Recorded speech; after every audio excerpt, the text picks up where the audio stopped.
Noapara in western Orissa, once a part of Kalahandi district, has a dark history of droughts and starvation deaths.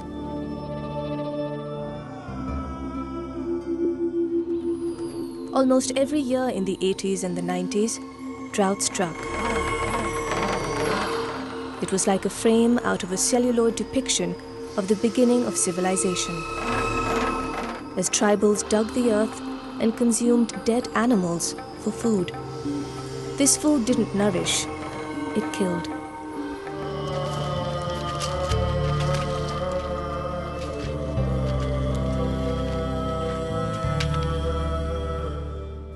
These shattered homes stand testimony to social decay and forced migration.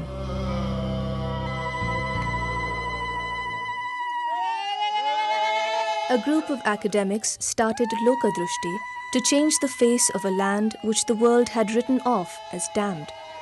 They believed that the way to development was through empowerment, particularly of women.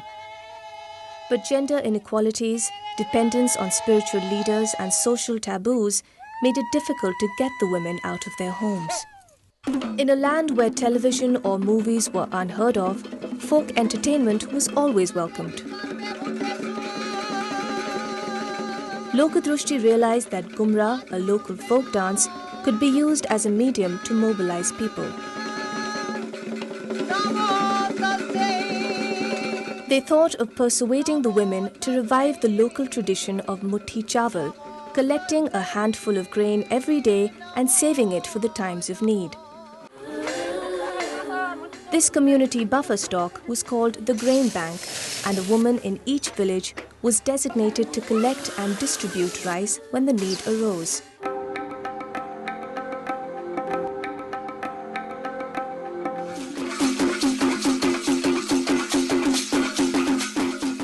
A self-help group was set up in each village to promote business through rural enterprise.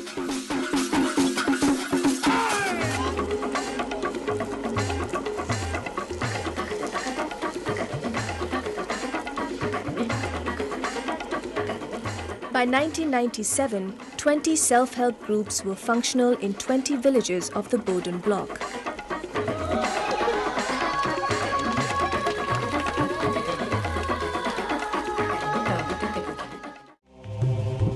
Dry spells continued in Noapara. The crops failed and drought struck again.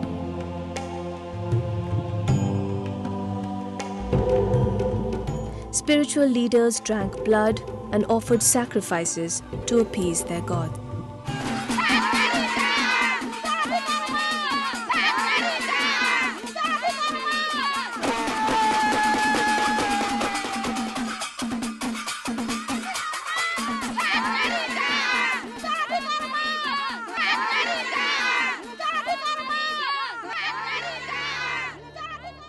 The results were dramatic.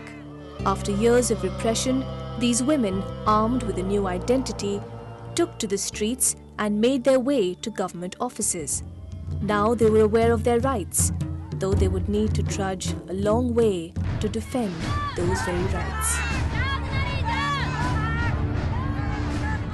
Government agencies have got the message. They couldn't ignore these tribals any longer. Yet there's lots left to be done. The experiment that Lokadrusti started, initiating the locals to change their own fate, has taken the shape of a movement, a revolution of sorts, where women have been the main instruments of change. And if such a transformation can be brought about in a barren landscape such as Noapara, then it can surely transcend boundaries and reach out to those in need.